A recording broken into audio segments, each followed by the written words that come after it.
Welcome to Season 5 of She Ventures. I am your host, Doria Lavanino. She Ventures is a podcast about women and their work and life pivots. I believe in the power of storytelling. I also believe that if you change one woman's life, you start to change a family or a community. Our mission is to elevate the diverse stories of everyday women in their work. One promise, no mansplaining ever. Sit back, listen, and hit subscribe. We'd love to hear from you.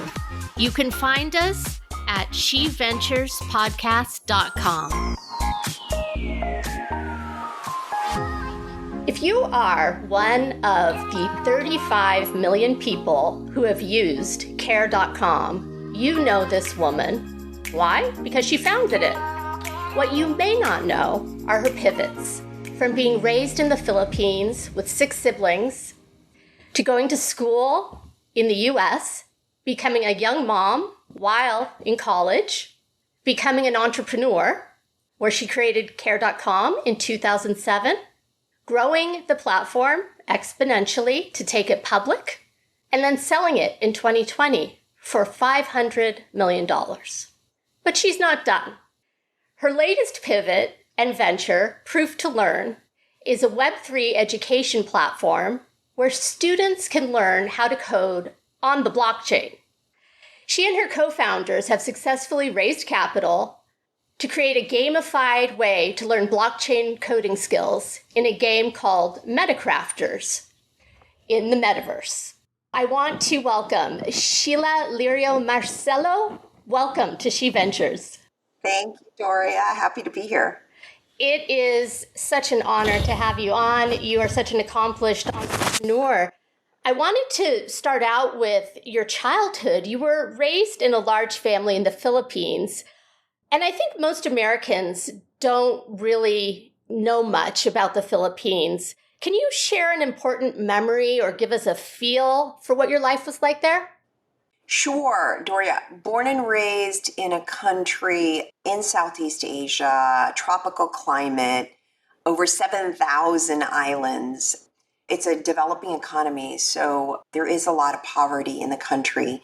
It was colonized by the United States, and so over 95% of the population speaks English, educated in English. So grew up with a culture of the American culture that people aspired to. Also interesting just about my background is my grandparents were also, my grandfather fought for the Americans during World War II. My family just had that sort of sense of relationship with America. But I grew up in Manila, born and raised, and so went to school there, spoke fluent English, started to read the newspaper in English when I was 3 years old. It was sort of like a pride thing that my parents wanted us to do. And then probably my memory, Dory, just quickly, is in 5th grade, my parents decided to send us, we went to the U.S. between 6 and 9 years old, to talk about another pivot, and I had a y'all accent. We lived in Houston, Texas for a bit, but then sent us back to the Philippines in 5th grade in the provinces of the Philippines, where I learned, and I went to a local Catholic school, learned to clean floors because we had to all clean our classrooms. I learned how to use a coconut husk to shine floors, and grew up with kids from all walks of life. And that was probably another pivotal moment in my life that was such a gift my parents gave for me to understand the culture, the economic differences, and how everybody grew up. At the time, did you feel that it was a gift? Oh gosh, not at all. It was probably one of the hardest years in my life. But I look back, the fact that I'm still close to my 3rd and 4th cousins. When I go home to the Philippines, I have desire to always go back and visit the province with many memories, fond memories of warmth with my grandparents, love, playfulness on the streets. So it's got many fond memories for me. And it's something that you've really, I think, held close to you as I was researching you. It's very much a part of your entrepreneurial story. I didn't realize you had come to America earlier, but I do know that you also attended a small liberal arts college in America. Yes. I guess that would have been your second transition to America, or the second time. Is that right? It was my second. I went to Mount Holyoke College, an all-women's college, and that was the second time because I ended up going to high school in the Philippines at Brent Baguio. What was that like? Was it difficult to apply to colleges and go through that process from the Philippines? We were fairly independent. My parents didn't know how to guide us. I had an older sister, my sister Suzette, who paved the way for us and guided and taught the subsequent siblings that followed her. And we all ended up going to school in the US because she paved the way. She was sort of the pioneer in our family. She taught us to apply to 10 schools, how to use the Common Application. And of course, I ended up going to Mount Holyoke because that is where she went also. And my parents loved the idea of sending us to the same school and loved the idea of a women's college in the United States because we were so far away. I've recently visited Mount Holyoke. I have a daughter who is not going to be going there, but I learned that Emily Dickinson went there. So it's We did. very impressive alumni. Yes. So beautiful poetry. Yeah. yes. And also just such a beautiful campus. Unbelievable. You openly speak about being in college and becoming a mother because you were married. At some point, because of how circumstances evolved, being sandwiched between a young child or children and an older parent. How did you and your husband make that work pre-care.com? It was really very difficult. I remember we got pregnant again in grad school and we were expecting our son Adam. But after grad school, I had two professors, Linda Applegate and Myra Hart, offer me to, instead of finding a full-time job after graduating, after my JD MBA at Harvard, they said, would you want to come teach? That was helpful to give birth and have the flexibility of teaching at HBS. But soon after, I realized I was grading internet business plans at HBS, and I didn't really know how to operate an internet company. And so from a career desire, I said I wanted to learn to be operational. I wanted to join a startup. And that startup was called You Promise. I'm going to get to the juggle in a second because I was going to work at a startup. I didn't have resources to care for my kids. So to take that job, I had to call my parents from the Philippines, beg them to come to the US and help care for our younger son, Adam. And that was also difficult because my husband and I started at this startup called You Promise. We were juggling the hours. And then my parents came. And as my dad was walking up the stairs caring for Adam, he fell backwards and had a heart attack. I've talked about this in the past. That was, again, another very difficult period in my life. That being scared of your father, potential health, and potentially passing away. And then my mom had hypertension, so it's not like I could count on her either. And that's when we went to the Yellow Pages, interestingly enough to even say the Yellow Pages. Right. I was thinking, does Gen Z even know what the Yellow Pages are? Exactly. A church, we put an 8.5 by 11, the local YMCA. We were struggling to look for care. And I think that experience dawned on me because I had written a business plan, like a Zillow real estate company called Metromove, and it was a marketplace to match people looking for homes. Business school. That's what led me to decide to teach this course and be at HBS. So instead, I said, well, instead of a marketplace for real estate, what if it was a marketplace for families finding caregivers? But it was so early on. I didn't have operational experience. I was still at You Promise. But it was great because You Promise also trained me to look at needs of families because it was helping families save money for college to better understand. The nice thing too, Dory, is that my husband and I were working together at You Promise. We were supporting each other. I had the support of my parents, even though I was trying to figure out how to frantically care for them. I had to beg a cousin to come help because we couldn't even afford caregivers. It just was really, really difficult period. I started looking at daycare. And so we put our son into daycare and I was sort of juggling all of that. I learned to drive a stick shift car in the winter, taking him to daycare. It was a lot. There was a lot of transitions. Yeah. And that's the reality, I think, of so many women who face when they're early on in their career, whether it's that they are in school or they are junior in their jobs, Although maybe it's changing a little bit with Gen Z, I don't know. But really, the responsibility falls on the woman. The United States has some of the poorest paid family leave in anywhere in the world.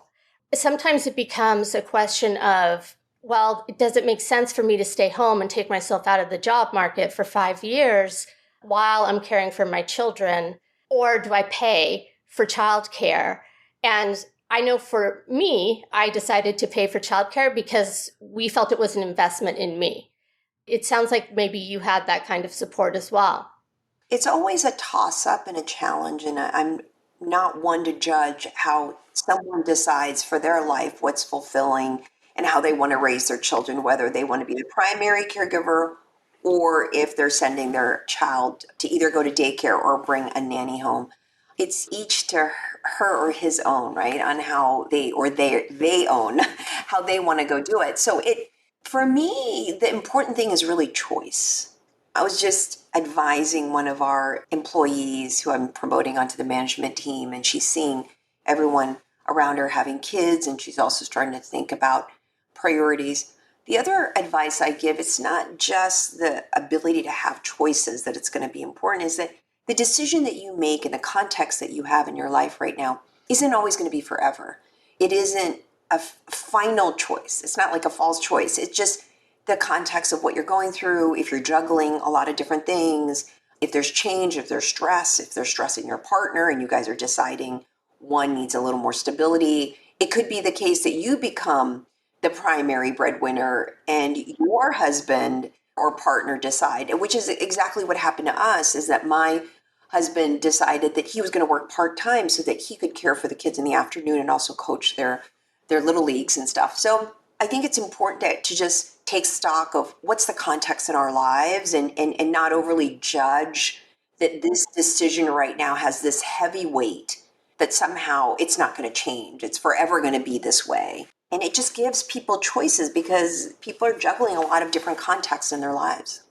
I so agree with that, and the importance of not judging other women. We don't walk in each other's shoes, so we don't know what goes into the decisions that people make.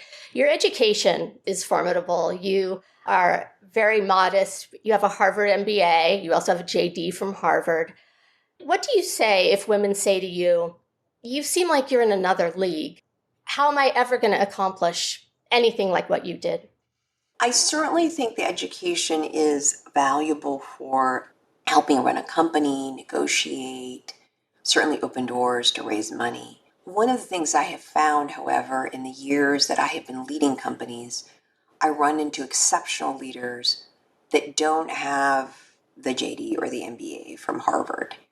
And what I try and remind myself is that when I run into anybody is a beginner's mindset. What am I learning from this person? What are their experiences in life? How is it adding value to my own personal growth? I think that having that sort of mindset, I think is critical. And so now back to your question, if you're thinking that you're aspiring to keep up with the Joneses of something else, I tend to focus on finding your own superpower, finding the path and purpose that is true and authentic to yourself. And I believe that everybody can shine. I really believe that if we can unleash that for each and everybody, I think there's a potential for greatness in everybody. So, and I really do authentically live that. The companies that I build, the people that I run into, and I'm not one to size and judge immediately on whether somebody was educated somewhere. Because again, sometimes I have found the superpower in someone may not have even graduated high school, but have incredible people skills and leadership skills and influence and charisma, and people just want to be around them. Yes. And sometimes when I find that talent, I just want to say to them, like, oh my gosh, if I just bottle up that incredible energy. I raise that to say sometimes the journey, Doria, is really finding who that inner you is and finding a way to unleash that to find your strength. I co-founded a company called Landed with Lisa Skeet Tatum. Definitely visit landed.com. Take some assessments. There are coaches there. And because I believe in unleashing people's superpower. I've heard you talk about superpower quite a bit. And I've also talked about how you meditate, how you seem like a very grounded person. And what I wondered was when you were in the midst of growing care.com and you were taking it public, was there ever a time that you felt completely overwhelmed? And if so, how did you deal with it? Many times, many times. I often describe people because they ask the question, how do you grow from founder all the way to public? Because a founder experience is very different from a growth CEO all the way to a public CEO even. And I've had to challenge myself to evolve and learn different skill sets. And whenever change and something like that happens, it's stressful on the body, it's stressful mentally. I did meditate and journal a lot. The other thing I typically do, I did it this morning, I do a steam bath and I do it in cycles of 4, 10 minutes, and then 2 minutes of cold plunge. I go 2 minutes in the steam bath, 2 minutes of cold plunge. And I talk about it openly to people because what it does is it actually improves your lymphatic flow, improves not only your immune system, but gets your hormones really fired up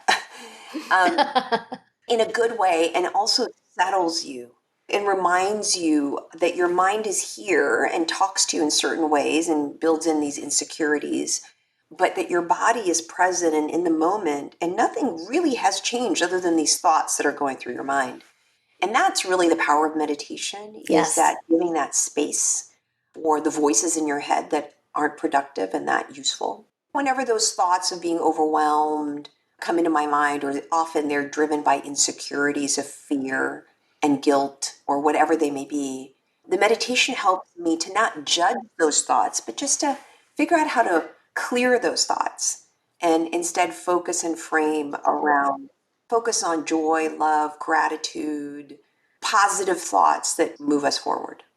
You are a woman and you are a woman of color. And I'm sure that you know the statistics of women of color founders who raise 0.4%, less than 1% of venture capital goes to women of color tech founders. What was your experience like as a woman and as a woman of color? Challenges, Doria. I would say the challenges are being judged. I've shared stories where I'm raising money and the investor thinks I'm the analyst from the bank as opposed to the chairman CEO in the middle of a pitch. There are a lot of judgments, and I decided back then, even though I could feel like a statistic, that I decided I did this leadership program called the Aspen Crown Institute. Something dawned on me around that journey of leadership, that my voice, certainly I felt like it was already a purpose-driven life for care.com and helping families in a product that we could build to solve problems for people. But what I found is that my voice equally had the power, and the platform of my voice equally had the power to advocate. You know, if you do a Myers-Briggs, I'm in between an introvert and extrovert, and people are always shocked by that because they think I'm so extroverted. I prefer to actually just stay at home with my husband. We're empty nesters now. We have our dog, versus being out there. But this leadership program made me realize that my voice is actually fairly critical around addressing the statistic problem of representation, to share my experience in my journey. But as Gina Davis would say, if you could see her, you could be her. That also became a driving motivation for me. I do think this is important, the role that we play as leaders. And sometimes we think that putting yourself out there means you're patting yourself on the back. I tend to keep coming back to sharing this authentic story of the journey of being overwhelmed, like your question, of being human, that this is doable for people. This is achievable. Now to the point of taking my voice, even on the representation of the 0.4, or also less than 1% of funds go to support Asian Americans, speaking of minority, from a philanthropic perspective, that I joined the board of the Asian American Foundation to represent, especially in the height of in the pandemic, when a former leader was claiming that the pandemic was the China virus, created a lot of racism, and felt like I had to step in also with a group of amazing other Asian American leaders to use our voices to represent Asian Americans so that more help and break this model minority myth that was out there. So I think that when we have an opportunity to use our voices, even if we're a statistic, I think has been a very fulfilling part of my life beyond a purpose-driven, founder-led life. So it just speaks to me. And I encourage many women, and I know this is She Ventures, to really speak up and to use their voices and not be afraid to represent. I love that. And it segues into what I was going to ask you next, which I guess one answer would be to use your voice if you're in a leadership position. Are there other tips that you have for women who aspire to be in leadership positions or who are and who need to help others? I'd say my first advice is a real investment in self-awareness about what's important to you, what your values are, your triggers are. And there's a lot of reasons self-awareness is so critical, because jumping in to be an entrepreneur in a journey towards leadership means a giving of yourself and serving others. And if you haven't filled your well to try and figure out, it's hard to harness that energy to give and balance that with your own needs. I often say to people, it's not selfish to go on the journey of self-awareness, because you find your inner power of love that if you can conquer your own insecurities and own needs in a way, it allows you to open your heart and your mind to serve more people. And it's a weird way to say that, but investment, I try and invest, I'm not always consistent, an hour to 2 hours a day for me, my body, my mind, my meditation. And people are like, that's a lot of time. And in my mind, I'm thinking, well, there's 24 hours. It allows me now, of course, there's sleep. It allows me to free up the rest of my day and availability to serve others and find that inner energy to do that, or even physical energy. I think that self-awareness would be my first. And then on top of that, I think the self-awareness answers the questions that I think many women run to in their career, which is the question overall of what's my purpose in life? Why am I doing what I'm doing? Why do I invest in this? Right? It's the same after selling care.com. Why did I decide to found another company, Proof of Learn, to start an ed tech, do it all over again? I get friends who say, like, why aren't you on the beach having wine? Why are you doing it again? Because I've answered the question that this fulfills me. And for the close friends that I have, even venture capitalists who know me well, they're like, oh my God, you're doing what you want to go do, because they know me well, and then I'm being true to myself. Even though it may be hard, it may be challenging, it is my passion. So let's turn to Proof to Learn, which I thought was really fascinating. I was exploring it yesterday. Tell our audience about your newest venture, who it's for, and how it works. In the blockchain space, the reason we called it Proof of Learn, it's like proof of work or proof of stake is like this in terms of proving a certain skill set, but it's always on blockchain, forever transparent. People could see it. It dawned on me that in education, one of the things we could do is basically disrupt education. Instead of a 4-year diploma, nowadays employers want to actually hire people with certain skill sets. And it's an amalgamation of different skill sets. It's not just like one major. One of the things I love about liberal arts is it's a blend of different things. But here, it's how do you show a proof of skill specifically? Go online, learn it in a fun, very fun environment. Feels like you're playing a game. Build it so it's super modern, so that we're addressing where the next generation is going, especially post the pandemic. And then take an assessment and show your proof of skill, record it on blockchain. And then employers can easily find this talent. And so that's sort of the broad brush vision. And we decided to first tackle Web3, and that is educating developers on blockchain, because that's where new internet technology is going.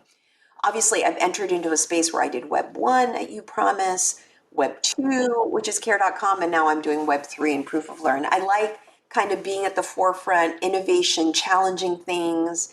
If it was easy, everyone would do it, right? Yeah, it makes me want to go have a drink at the beach instead of founding a company and building again.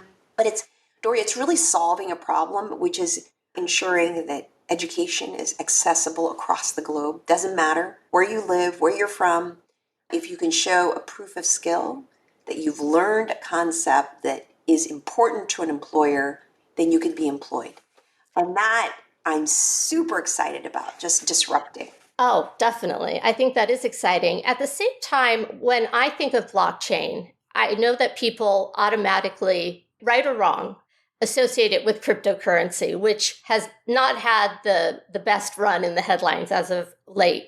Has that had any effect at all on proof of learn? It hasn't. We always knew we would build for the long term. After Care.com, in the height of the pandemic, my husband and I started investing not so much into focus on cryptocurrency, even though, yes, owning it allowed us to better understand and get to know the founders of different blockchains and really peel the onion on the technology. And the power of the technology was what I was really focused on. How do we build on this technology to create proper incentives and tokenomics, but also credentialing that can scale across the globe? And so the technology has incredible applicability for good. And I think blockchain, exactly what you're saying, it's a bear market. Lots of things have been happening in the press around trust around it. But it's not just focus on the cryptocurrency, to your point. It's how do you really use the power of technology? Because I remember in the internet in the 90s, everyone's like, we will never put our information online. Yeah, I Would we remember. ever hire people online? Would we ever find love online? Would you ever find care online? And I think we doubted a lot of these things, and now it's omnipresent in our lives. I mean, the mobile phone has Yes. everything. You forget your wallet at home, and it doesn't matter as long as you have your phone. It's just life has changed for us and the expectations around that. I think it's opening your mind and better understanding the power and applicability of this. Now, you don't need to be a technologist to appreciate what blockchain can do, but open your mind, learn different things, find out about different companies around how they're using the technology for good. That's what I'm really focused on. And I noticed that on the site, there are some classes that are for people that don't really have any technical background, so they can kind of get a feel for whether this is something they want to pursue. That's right. Our first project is metacrafters.io. On Proof of Learn, we do provide access on sort of the basics of blockchain and better understanding the space. But our first project is really focused on Web 2 developers and credentialing them into Web 3. We will be launching other products soon for other professions, but we're starting with developer community because there's such a need right now to help build blockchain and the metaverse that we're really focused on that talent right now. I didn't know this, but in listening to your presentation, 1% of people that code know how to code on blockchain. Yes. Why is that, do you think? I think there's still an unpack, and whenever there's a new technology, I definitely think people are fearful of it, doubt it, and there's a lot of hype in media and negativity around the press. And then the other second thing is, does this actually lead to employability? Because if you invest the time to go learn something, will I actually really get a job? Versus there's an immediacy right now of Web 2 that's in demand, and you have a lot of friends in Web 2 who can pull you in and give you jobs. I think it's taking time, but that's part of the reason we're in there. And we're excited. We launch in the Philippines, we're launching in India soon, we'll launch in the Middle East, we'll launch all over the world to provide access to pretty much anyone, as long as you've got an internet connection, you know Web 2, and you take an assessment, then you can learn. And we also help you find jobs. I love that also because I think, to your point, we are in a society now where a lot of people even question going to college, or they may not be able to, quite honestly. They may not be able to have access to it or afford it. Organizations such as yours give them the opportunity to elevate their learning and their knowledge and become employable. Exactly. We're not creating rocket science in the concept that vocational training online, it's been around. Yes. The big difference is we've got this learn and earn, so you can come to school and we pay you to come to school. We're able to do that because it's an employer-driven revenue model. There's a sense of belonging, and it's a sort of experience where you're part of houses, and these are where kids really want to spend their time, but they have a sense of belonging in the virtual world. And then soon, ownership. And that's really what differentiates us in what we're building. It's a modern academy in the virtual world. What lessons from care.com influenced this new venture?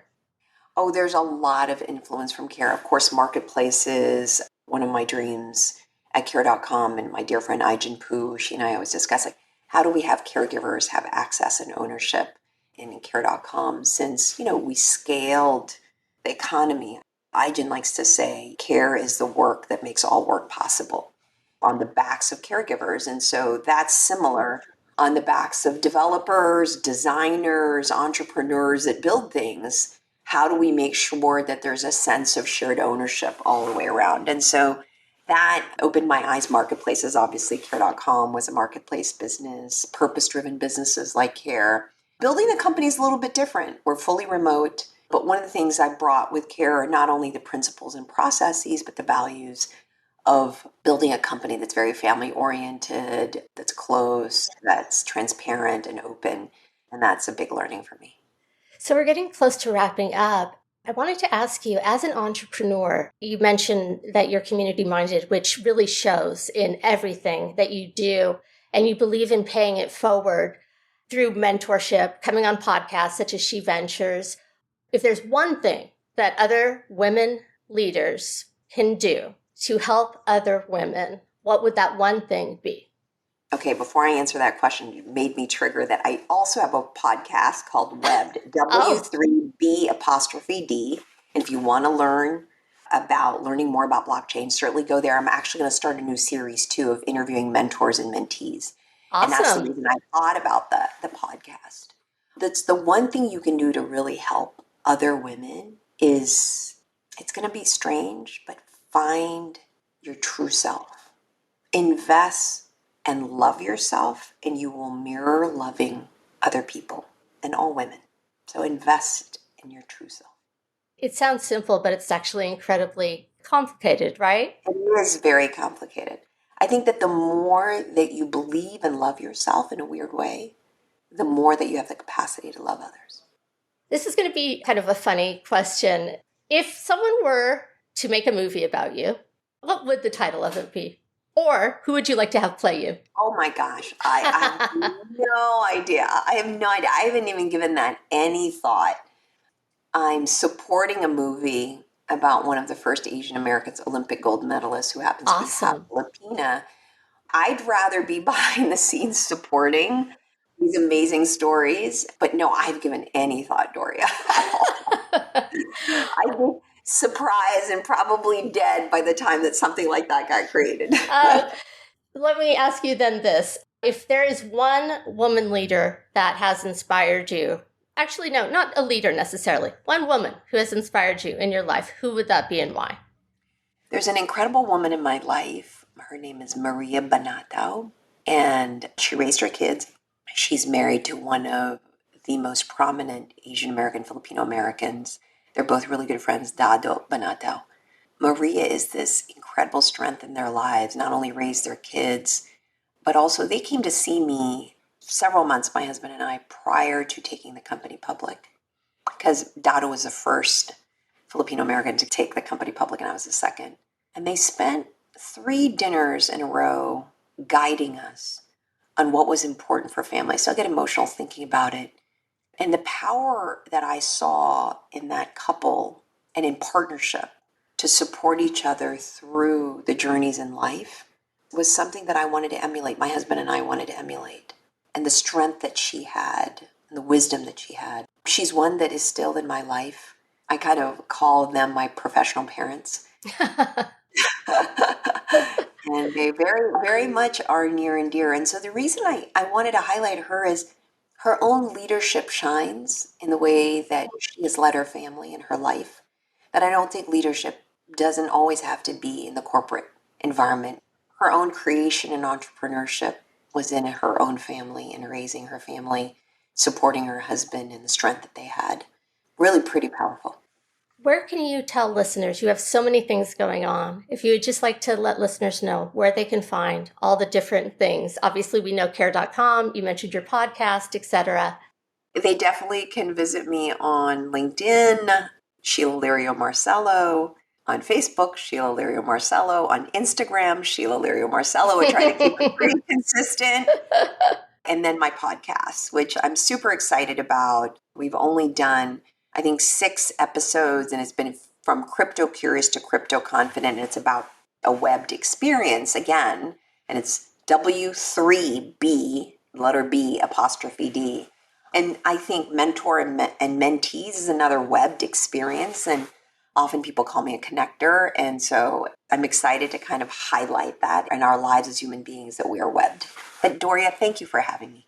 Oh, absolutely. And I just want to thank you for your authenticity, your support of women, and your soft-spokenness and how you change the way that people perceive what leadership can look like. Thank you. You've been listening to She Ventures.